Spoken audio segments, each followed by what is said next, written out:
I know you're out there. I can feel you now. I know that you're afraid. You're afraid of us. You're afraid of change. So you may be wondering, why would I make any comparisons to the Matrix?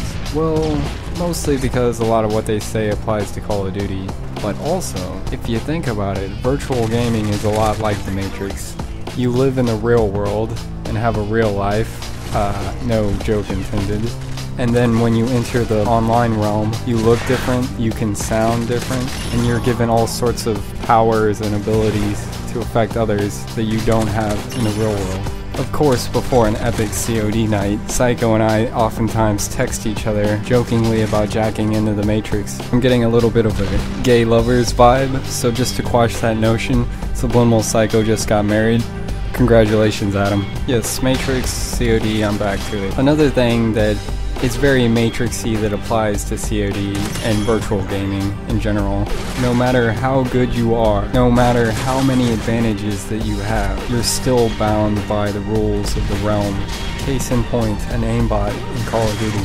While they may seem perfect, and they are in a way, they're still bound by the rules of the game. They still, regardless if they're trying to remain undetected, have to shoot at you. Now this next part may just be because they don't want to be detected, but their bullets don't penetrate walls that aren't meant to be penetrated by the game's design, and they still must rely on bullets in the gun, so they have to reload. So just like an agent, they can push the limits of the rules of the world, but they can't necessarily break the rules. All this talk about rules and not being able to break rules brings up something I'd kind of like to discuss. Now, I realize I'm not the best COD player in the world, but one thing that I do pride myself in is my rushing style and my ability to rush. Now, the main thing about a rusher is that they're able to acquire points and kills very fast. I've been pushing my rushing to what I feel is the max that the game's willing to allow me with my current skill set.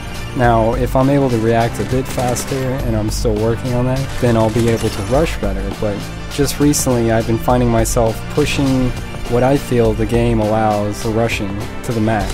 And when I say this, I'm talking on a consistent basis. This isn't just one game where you just walk through the enemy, spraying your bullets, and everyone dies in like 2 minutes. I'm talking about every single game that I play as a whole. And I'm also talking about gun kills mainly, because I believe with kill streaks, you're able to obtain, as a whole, obtain more kills than a rusher, strictly shooting his gun, basically. Now, some of the reasons that I feel with my current skill set that I'm pushing the amount of kills that I'm allowed by the game within a certain amount of time, well, they're not reasons, they're more examples. One of the best examples is the Specialist Curse. The Specialist Curse is oftentimes when you unlock all the Specialist perks or unlock the Specialist perks, you'll find that you immediately get killed, you get killed very soon after, or you go on your kill streaks, you go on your tear after that. But so often, I've been killed almost immediately after I get it, or rather, as soon as I get it, I get killed.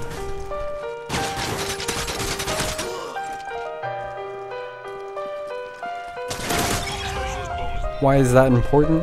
Well, as anyone who's unlocked the Specialist perks knows, as soon as you do, you're a running, silent killing machine. So basically, by killing you immediately, you don't have time to kill anyone. In effect, it's slowing you down. Now, kind of on that same note, just another random example of getting killed. When I shoot someone, kill them, unlock my Specialist perks, only to find out that there was someone right behind them that was actually running into him at the time. And as soon as I killed his friend right in front of him, he kills me.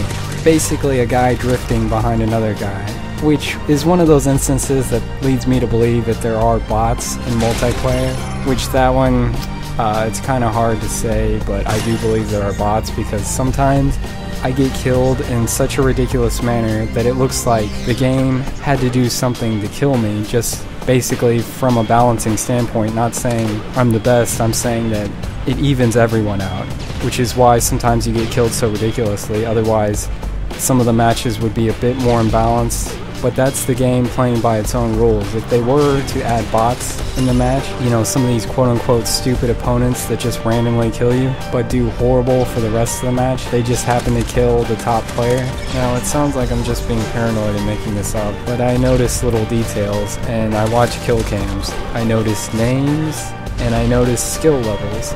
So when I notice that someone's doing consistently bad, and I see that they're doing bad, not just score-wise, I mean visibly see how they react and how they shoot at people, or just their general actions.